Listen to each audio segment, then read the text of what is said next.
magandang araw, magandang gabi kung nasan panig po kayo ng mundo. Ngayon po ay babasahin natin kung ano yung current energy ng person ninyo, okay po? So, medyo natagalan bago ulit ako nakapag-upload ng ating video kasi sobrang yung impact nung nakaraang reading sa akin ay sobra-sobra po, and ilang araw ko rin siyang naramdaman, and medyo masakit po talaga sa damdamin, ano. So, pasensya na po kung may naririnig kayo maingay sa background. And ito naman po ay timeless reading. So, kung napanood nyo siya ngayon, kung kailan nyo po pala siya napanood, saka po siya magre-resonate sa inyo, ano po.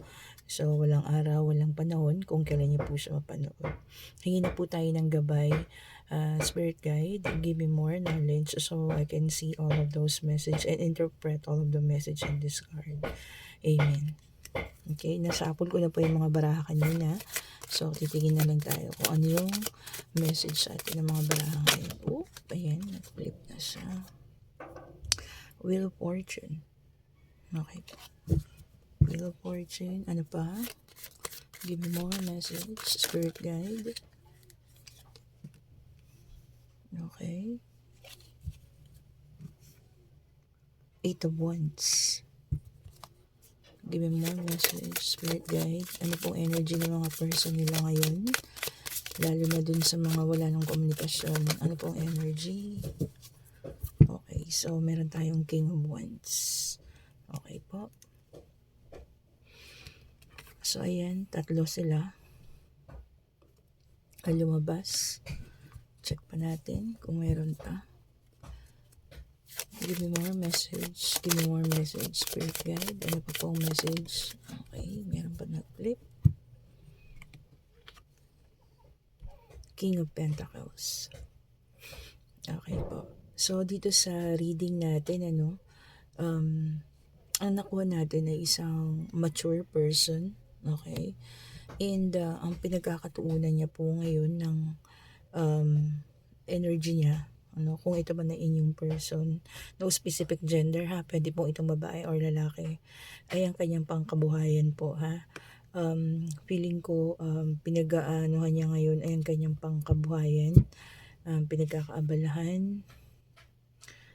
Ayan gusto niya magkaroon ng ng pagbabago sa kanyang kabuhayan ngayon.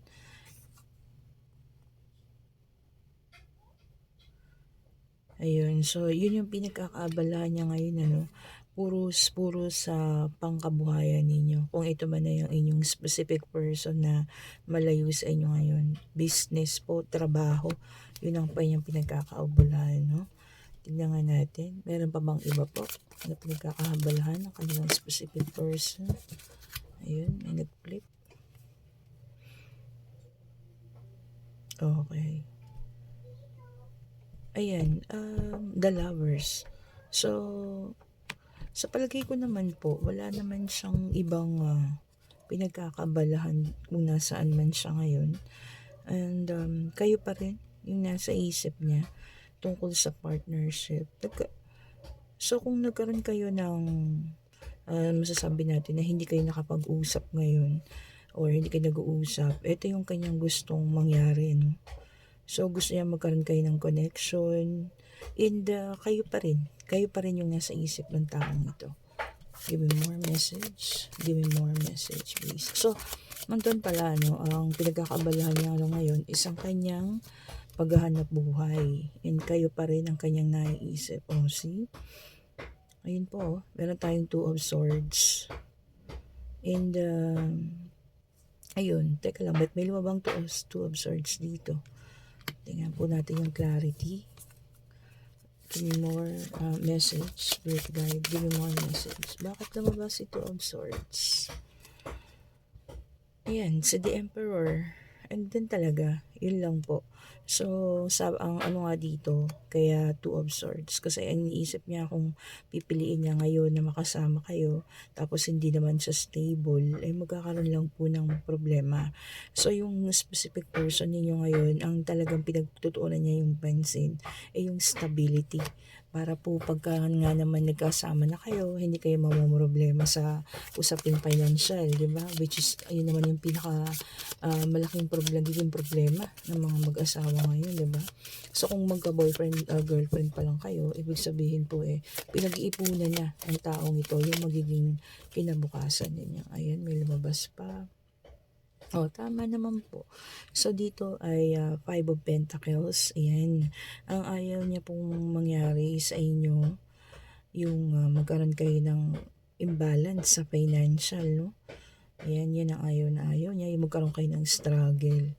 Ayan. So, wala naman tayo nakikitang third party dito, no? So, talagang nagkaroon lang siya ng sa situation niya na nagkaroon talaga siya ng pag-iisip na gusto niyang unahin muna yung stability bago po yung pagpapakasal o pagkasama ninyo. Ayan, see? So, yun po, Ace of Pentacles. May dala-dala. So, yun po siguro sa mga oras na to, talagang pinagkakatuunan ng pansin ay pagsusubi ng pera or savings, ayan, na kung saan yan ang mai-offer niya pagka nagkaroon ng pagkakataon na magkabalikan man kayo muli, or magsama kayong muli. Doon sa iba rito, kung okay pa naman yung relationship niyo at nakakapag-usap pa kayo. So, yun lang po, nakatuon lang siya ngayon sa stability ng kanyang buhay. Wala naman ako nakikitang third party. Gusto niya lang siguro talagang may mapatunayan sa inyo, no? Bago ang lahat. Ayan, kasi nagkaroon siya ng siguro before po yung inyong relationship, nagkaroon ng problema dahil sa, yun nga, nasira dahil sa wala tayong kakayahan, wala siyang kakayahan na buhayin kayo, no? Gumuho lahat ng mga pangarap niyo, kaya kayo nagkahiwalay, ganyan, dahil sa financial loss. Ayan po, no? Kaya lumabas si The Tower. Kaya ngayon, nagsusumikap ng husto itong person ninyo para nga naman sa pagbabalik niya, merong maayos at maganda siyang may offer sa inyo. Check na natin kung ano po yung specific message ng person ninyo. Ito, na-shuffle ko na rin siya kanina. So, alamin natin kung ano yung specific message. Ano po yung gustong sabihin sa inyo ng person ninyo, no? Ano po yung gusto niyang sabihin? Spirit guides, ang dami. Sabi niya, I know I was a distraction for your pain, from your pain. So, talagang nagkaroon kayo ng masasabi nating paghiwalay, no? Sabi niya, my life is not as together as it seems. So, namimiss ka po niya. And, ayan, yung iba sa inyo siguro friends na lang kayo, no? Pero ang nararamdaman ng person ninyo is gusto niya pa rin kayong maging more than friends. Ayan. Okay, tignan pa natin ano po ang mga messages pa ng ating yung specific person, lalo na kung hindi na kayo nag-uusap or kung friends na lang kayo ngayon. Ano po kaya yung kanyang nararamdaman? And maganda naman kasi tinuon niya yung kanyang pag-iisip, no? Kanyang sa paghahanap buhay. See, the timing just wasn't right for us. Parang may nararamdaman po akong pagbabalikan dito, ha? So, may second chances, ha? Saya naman, ang sarap ng ganyan po. So, may second chances tayo nakikita rito. Siguro po nagkaroon siya ng pagsisinungaling sa inyo before. Ayan, yun lang naging cause ng inyong paghihiwalay o hindi niyo pag-uusap, no? So, merong pagsisinungaling na naganap. Ayan po, ano pa ba? Ano pong message ng ating specific person para sa mga manonood? So, check natin yan kung ano yung message sa inyo. Kung ano yung gusto niyang sabihin na hindi niya masabi. Ayan. Ano po yun? Spirit guide. Ibigay mo na po sa amin ang mga mensahe. Okay. Okay po. Yan natin. Ayaw lumabas, ha. Nahihiya pa yata. Wait lang po. Kukuha tayo sa bottom of the deck. So may natutunan din po siya. Spiritual lesson. Siguro nung naghiwalay na kayo, ayan, mas lalo siya napalapit sa Diyos. No? And, takot. May takot pa rin po siya na kontakin kayo, no? Pero, feeling ko meron naman siyang pag-iisip. Kaya lang may takot pa. Okay po. See, tignan niyo po, binabago niya ang kanyang sarili. Mas sabi niya nga, I am becoming a better person. Okay? So, ayan, binabago na niya. Iniisip niya pa rin po yung mga araw na magkasama kayo. Hindi niya yan nakakalimutan. At hinahanap ka po niya kung saan-saan, no? So, ibig sabihin kung saan man siya pumunta, ikaw pa rin yung hinahanap niya. And, ayun po, hindi niya kayo matigilang sa isipin, no? At syempre, ikaw po ang kanyang gusto. So, check nga natin. Nakakakilig naman ang reading na to. More clarification po. Tingnan nga natin kung may kakaroon po ba ng pagbabalikan para sa dalawang taong ito. Magkakaroon po ba ng pagbabalikan para sa dalawang taong ito? Spirit guide. Uy, the Chariot. Eto na po. Yes, nakita niyo po. Yes ang sagot. Malakas po dito. Yung may number 7, no? Kung birthday niyo yan, or favorite number, or birth month, lumabas po ang The Chariot. Ang ibig sabihin, magkakaroon ng victory. Okay po, magkakaroon ng overcoming, magkakaroon kayo ng success. Ayan. At naku, talagang merong part 2 ha, second chances. Baka natin, give me more information, give me more information. Talagang siya, tumalon. Eto na. Sabi ko na nga be. So, eto po ha, dun sa may mga iniintay na sa palagay ninyo, talagang bibigyan niyo pa ng second chances, no? So, eto na po siya, lumabas ang partnership and unity. Ayan po. So, kayo talaga, 2 of Cups, kayo talaga yung itinadhana para sa isa't isa. Ang ibig sabihin po nito, pwedeng kayo, no? Magka-soulmate, no?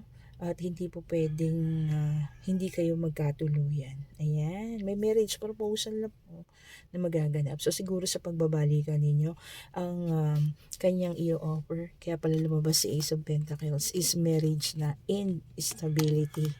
Ayan. So, etong si person natin, no, i-ano lang natin siya, ang tawag dito, hayaan na lang muna natin siya kung nasan man siya ngayon kasi wala naman siyang ibang ginagawa kundi yung pag-aayos ng buhay niya para naman po pag sa susunod na magkita kayo or magkatagpo kayo ulit, meron na siyang magandang may offer sa inyo. Ayan.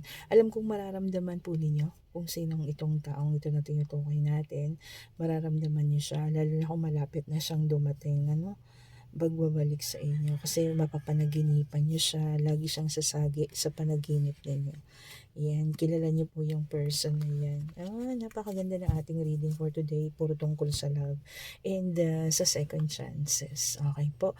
So, sa mga gusto po magpataro reading ng free, so pwede po tayo magpataro reading, no? Libre lang po siya. Hanapin niyo lang po yung Facebook page ko po, Mystic Tarot, and then mag-leave lang po kayo ng message doon na gusto niya magpa-private reading sa akin and magre-reply po ako sa inyo. Hintayin niyo lang po yung reply ko. Okay po? And then, sa mga hindi pa po nakakapag-subscribe, support niyo naman po yung ating YouTube channel, Mystic Tarot.